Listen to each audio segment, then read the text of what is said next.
কেউ যদি পাখি নিয়ে গবেষণা করে সে নাস্তিক হতে পারে। আপনি যদি পাখি নিয়ে রিসার্চ করেন আপনি নাস্তিক হতে পারবেন না। এজন্য আল্লাহ তাআলা পবিত্র আল কোরআন আল কারীমের অনেক জায়গায় পাখির কথা বললেন, পাখি দিয়ে আল্লাহ দৃষ্টান্ত দিলেন।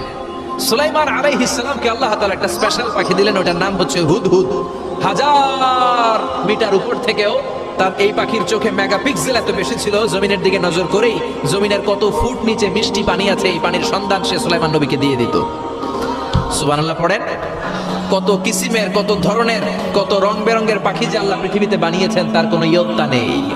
হামিংবার্ড নামে একটা পাখি আছে, নর্থ আমেরিকাতে পাওয়া যায়, পৃথিবীর সবচেয়ে ছোট্ট সাইজের পাখি। এটা যখন প্রাপ্ত বয়সে পৌঁছে এই পাখিটার সাইজ হয় মাত্র 3 ইঞ্চি। কয় ইঞ্চি? এই পাখির দিকে তাকালে পাখির রব আল্লাহরে খুঁজে পাওয়া যায়। পাখির দিকে তাকালে, মুক্ত বিহঙ্গের দিকে তাকালে কেমন করে পাখিগুলো উড়ে যায়। এই পাখিগুলো আকাশে ধরে রাখে কে?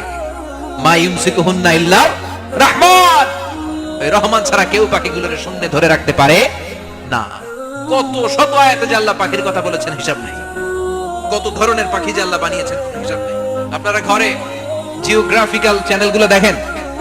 হ্যাঁ, না জি বাংলা দেখেন, স্টার জলসা, কিরণমালা, কি দেখেন? জিওগ্রাফিক্যাল চ্যানেল দেখবেন। ওখানে দেখবেন একটা পাখি আল্লাহ তৈরি করেছেন, পৃথিবীর সবচেয়ে ছোট পাখি, নাম হলো হামিংবার্ড। কি নাম? The smallest bird ever in the world. সবচেয়ে ছোট। এটা প্রাপ্তবয়স্ক 3 থেকে 5 ইঞ্চি লম্বা হয়। এটার পূর্ণ যৌবন এটা লম্বা কতদূর? 3 থেকে 5 ইঞ্চি। এটা প্রতি সেকেন্ডে ডানা ঝাপটাতে পারে 80 বার। কয়বার?